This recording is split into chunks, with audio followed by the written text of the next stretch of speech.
నీటి ప్రశ్నపత్రాల లీక్తో విద్యార్థుల భవిష్యత్తును నిర్వీర్యం చేశారన్నారు ముఖ్యమంత్రి రేవంత్ రెడ్డి. వైఫల్యాలు, ద్రోహం, వ్యవస్థీకృత అవినీతిలో బీజేపీ, బీఆర్ఎస్ మధ్య సారూప్యతలు స్పష్టంగా కనిపిస్తున్నాయన్నారు రేవంత్ రెడ్డి. నీట్ యూజీ పరీక్షల రద్దు దేశవ్యాప్తంగా విద్యార్థులు, తల్లిదండ్రులు ఆందోళనలో ఉన్నారన్నారు. జాతీయ పరీక్షల విశ్వసనీయతను కాపాడాలని కోరారు రేవంత్. ప్రశ్నపత్రాలు లీక్ చేసిన వ్యక్తులను అత్యంత కఠినంగా శిక్షించాలని ఎక్స్ లో తెలిపారు. లీక్ చేసిన వ్యక్తులు ఏ హోదాలో ఉన్నా, ఎంతటి వారున్నా ఉపేక్షించొద్దన్నారు. నీటి రద్దుతో ఆందోళనలో ఉన్న విద్యార్థులు, తల్లిదండ్రులకు తెలంగాణ సర్కార్ అండగా ఉంటుందని చెప్పారు. దీనిపై సమగ్ర విచారణ జరపాలని కేంద్రాన్ని విజ్ఞప్తి చేస్తున్నామని చెప్పారు. ఇలాంటి సంఘటనలు పునరావృతం కాకుండా పటిష్టమైన చర్యలు తీసుకోవాలని కోరారు ముఖ్యమంత్రి రేవంత్. నీటి ప్రశ్నాపత్రాల లీక్తో విద్యార్థుల భవిష్యత్తును నిర్వీర్యం చేశారన్నారు ముఖ్యమంత్రి రేవంత్ రెడ్డి. వైఫల్యాలు, ద్రోహం, వ్యవస్థీకృత అవినీతిలో బీజేపీ, బీఆర్ఎస్ మధ్య సారూప్యతలు స్పష్టంగా కనిపిస్తున్నాయన్నారు రేవంత్.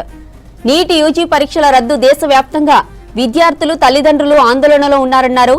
జాతీయ పరీక్షల విశ్వసనీయతను కాపాడాలని కోరారు రేవంత్ రెడ్డి. ప్రశ్నాపత్రాలు లీక్ చేసిన వ్యక్తులను అత్యంత కఠినంగా శిక్షించాలని ఎక్స్ లో తెలిపారు.